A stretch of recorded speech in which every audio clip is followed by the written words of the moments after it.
Hello साथियों, नमस्कार। आपने देखना शुरू कर दिया आपका अपना YouTube channel DS Mishra official, और आपके अपने चैनल पे इस बहुत ही बेहद महत्वपूर्ण वीडियो के साथ आपका हार्दिक स्वागत करता हूं। और इस वीडियो में मैं बात करने वाला हूं उन शिक्षक साथियों के बारे में जिन्होंने सक्षमता परीक्षा दी, सक्षमता परीक्षा उत्तीर्ण हुए, लेकिन किसी न किसी कारणवश काउंसलिंग उनकी नहीं हुई, और ऐसे शिक्षक साथियों की संख्या 48,184 है। इनमें से बहुत ऐसे शिक्षक साथी हैं जिनकी संख्या 10,925 है, जिनके नाम इत्यादि में या जन्मदिन, आधार संख्या, मोबाइल नंबर, ओटीपी के प्रॉब्लम इत्यादि के कारण उनका बायोमेट्रिक या आधार सत्यापन नहीं हुआ, और 33,893 शिक्षक साथी हैं जिनका किसी डॉक्यूमेंट के कमी के कारण डाउटफुल हुआ।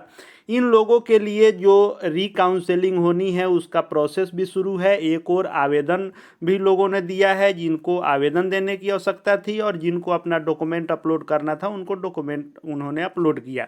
लेकिन इस वीडियो में मैं जो सबसे महत्वपूर्ण बात करने वाला हूं कि इन 48,184 शिक्षक साथी जो ऐसे हैं, उनमें से कुछ लोग ऐसे भी हैं जिनका कुछ ऐसे कारणों से काउंसलिंग रोक दिया गया है, जो या तो उनकी नौकरी जाएगी, या फिर उनको फिर से सक्षमता देना होगा, या फिर अपना जो साक्ष्य होगा उसके साथ उनको 24 घंटे का मात्र अल्टीमेटम दिया गया है कि उनको अपना साक्ष्य प्रस्तुत करना होगा।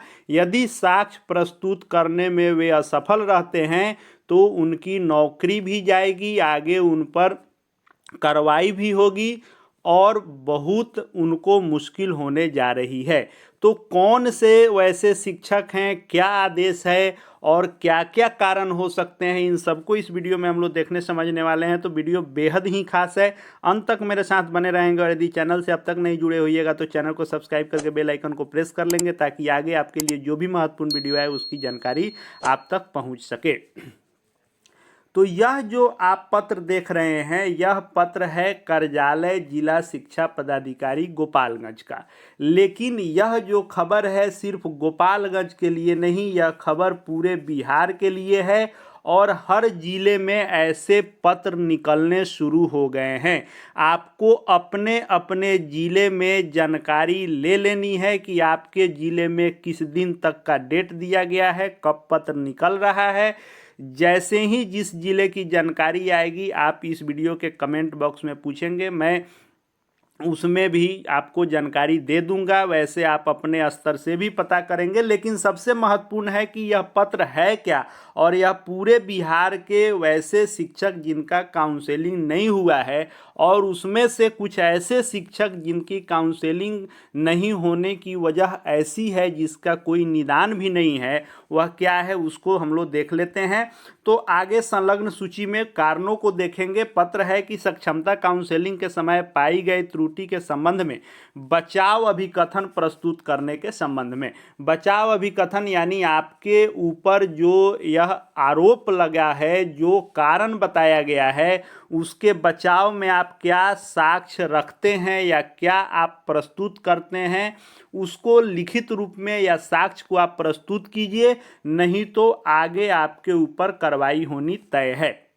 इसमें लिखा गया है कि जिनके भी अभ्यर्थियों के काउंसलिंग लेटर पर आपत्ति नियोजन के संबंध में पाई गई अनियमितता त्रुटि अंकित किया गया, जिसका संपूर्ण विवरण आगे हम लोग पत्र में देखेंगे। और कहा गया है कि उपरोक्त तथ्यों के आलोक में आप पाई गई त्रुटि के संबंध में अपना बचाव अभिकरण सीधे स्थापना शाखा में 24 घंटे के अंदर समर्पित करें, ताकि आपसे प्राप्त बचाव अभिकथन एवं विभागीय दिशा निर्देश के आलोक में आपके अभ्यर्थित्व नियोजन और इत्यादि के संबंध में निर्णय लेते हुए अग्रेतर कार्रवाई की जा सके। और यह भी कहा गया है कि ससमय बचाव अभिकथन यदि आप अपना नहीं प्रस्तुत करते हैं या वैसा कोई भी साक्ष्य आप नहीं दे पाते हैं जिससे आप अपने को सही साबित कर सकें, तो आपके ऊपर कार्रवाई होनी तय है। और बहुत मुश्किल भी खड़ी होगी वैसे लोगों की जिनकी नौकरी चली जाएगी और इतने दिनों से उन्होंने गलत बहाली में नौकरी की है और उनसे वेतन रिकवरी इत्यादि एफआईआर इन सब प्रक्रिया से गुजरना पड़ेगा। तो कारण क्या हो सकता है उसको हम लोग देख लेते हैं। तो यह गोपालगंज का है, लेकिन हर जिले में वैसे लोगों पर गाज गिरनी तय है। अब देखिए कारण क्या है, और ये भी हम लोग शॉर्ट में चर्चा कर लेंगे किस कारण का निदान है किसका नहीं है। अब सूची बहुत लंबी है, उसको हम लोग शॉर्ट में देखते चलेंगे। अब जैसे इसमें लिखा गया है कि 9 से 10 गणित विषय के शिक्षक हैं, परंतु गणित के साथ भौतिकी रसायन शास्त्र नहीं है। आधार में नाम इनका गलत है, तो ये तो अगर सही होंगे तो अपना प्रूफ दे देंगे। एसएसटी से बहाल है, लेकिन स्नातक में एसएसटी का कोई विषय नहीं है, हिंदी के साथ एजुकेशन है। वैसे ही आप इन कारणों को देखेंगे तो इसमें कुछ ऐसे कारण हैं जिनका आप बचाव अभिकथन रख सकते हैं, लेकिन कुछ ऐसे कारण हैं जिनका नहीं रख सकते हैं। अब जैसे मान लीजिए ये 2 वर्षीय नर्सरी प्रशिक्षण प्राप्त किए हुए हैं, तो नर्सरी प्रशिक्षण प्राप्त करके आप 1 to 5 या 6 to 8 में नहीं बहाल हो सकते हैं। आपको डीएलएड बीएड जो भी इनमें से मांगी गई है 1 to 5 के लिए अलग और 6 to 8 के लिए, इनको आपको देना होगा। लेकिन यदि आपके पास नहीं है तो आप इसमें फंसेंगे। अब आप देख सकते हैं कि आगे इसमें देखिए ईबीसी में 2005 में चयन हुआ। 2005 का जाति प्रमाण पत्र पति के नाम से निर्गत है और मैट्रिक इंटर यूपी से है। तो जांच में है कि आप यूपी के हैं तो बिहार से कैसे आप जाति प्रमाण पत्र आप बनवाए हैं, ये जांच के घेरे में है। आगे जब आप देखेंगे इस लिस्ट में तो ऐसे ऐसे कारण हैं जो इतने दिनों से गलत बहाली में हैं। अब जैसे कास्ट सर्टिफिकेट आरक्षण का लाभ लिए हैं, लेकिन ये उत्तर प्रदेश के हैं, तो उत्तर प्रदेश के लोगों को सामान्य कैटेगरी में यहाँ जॉब मिलना है। अगर वे आरक्षण का लाभ लेंगे तो उनकी बहाली गलत साबित होगी। अब जैसे 6 to 8 में बहाल हैं, लेकिन बीटेट सेकेंड पेपर अंग्रेजी भाषा में ये नहीं किए हुए हैं, तो इनका क्या हो सकता है, कोई इसका उपाय नहीं है। अब देखिए यूपी का रेसिडेंस है और बीसी में इनका चयन हो गया है। इतने दिनों से विभाग सोया हुआ था कि 10 वर्ष 12 वर्ष 15 साल से लोग बहाल हैं, लेकिन अब जा कर के इनको यह मिल रहा है जब स्वयं से लोग सक्षमता में अपना अपना डॉक्यूमेंट दिए हैं। नियोजन पत्र डाउटफुल है तो ये अपना साक्ष्य प्रस्तुत कर सकते हैं, ओरिजिनल नहीं है तो फोटोकॉपी है तो ये लोग कर सकते हैं। अब देखिए यूपी का रेसिडेंस है और बीसी कैटेगरी में इनकी बहाली है, इनका क्या हो सकता है, इनके ऊपर कार्रवाई होनी तय है। यूपी का रेसिडेंस है, एससी कैटेगरी में बहाल है, आप दूसरे राज्य के होके बिहार में एससी कैटेगरी में कैसे बहाल हो गए। जांच सिर्फ शिक्षकों का ही नहीं होना चाहिए, इसके लिए जो भी दोषी हैं विभाग अगर चाहता है कि सही हो, शिक्षा विभाग दुरुस्त हो, तो उन अधिकारियों का भी जांच होना चाहिए जो उस समय बहाली किए या आगे हर बार जो डॉक्यूमेंट लेते गए और जांच करते गए। अब जैसे इनका देख लीजिए अनट्रेंड अपॉइंटमेंट आफ्टर 31/3/2015 के बाद भी अनट्रेंड में बहाली हो गई है। उत्तर प्रदेश से 1999 का निर्गत जाति प्रमाण पत्र है और चयन इनका एससी में हुआ है। उर्दू की शिक्षिका हैं और समान से सक्षमता पास हैं। शारीरिक शिक्षक हैं लेकिन समान से सक्षमता पास हैं। 1 to 5 में उनकी बहाली है और 6 to 8 में सक्षमता पास हैं। 6 to 8 में उनकी बहाली है, 1 to 5 में सक्षमता पास हैं। तो ऐसे लोग तो जो सक्षमता सिर्फ उल्टा हो गया है, गलत हो गया है, फॉर्म भरने में गलती हो गई है, तो उनको दोबारा सक्षमता देना पड़ेगा, इतना उनके लिए भी मुश्किल खड़ा होगा।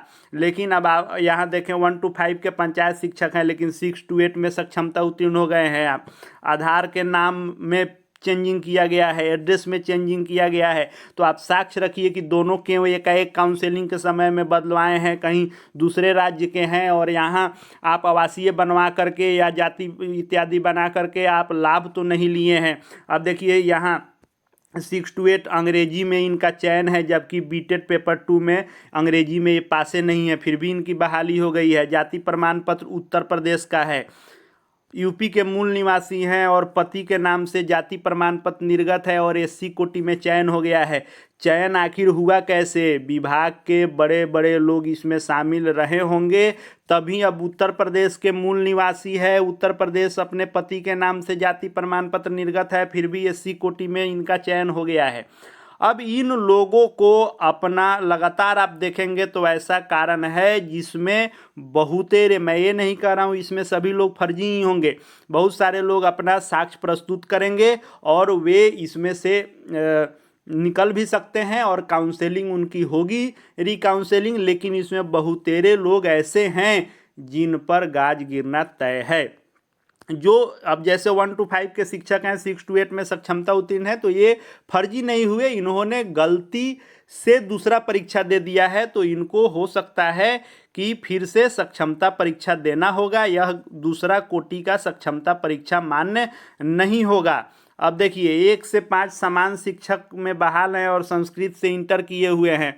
रीनियोजन सर्टिफिकेट जो है इनका अवेलेबल नहीं है। अनुकंपा पे बहाल हैं 2012 के बाद विदाउट टीईटी, जबकि बिना टीईटी के 2012 के बाद बहाली होनी नहीं है। लगातार देखिए caste certificate issue bye UP in 2024, selected in EBC, caste certificate UP 2023, caste certificate UP, और बीसी में ईबीसी में सिलेक्शन हुआ है। अदर स्टेट का आरक्षण का लाभ यहाँ दिया गया है। अब कैसे जाति प्रमाण पत्र बना है, और बिहार का छोड़िए यूपी के भी जाति प्रमाण पत्र और आवासीय पर यहाँ बहाली हुई है।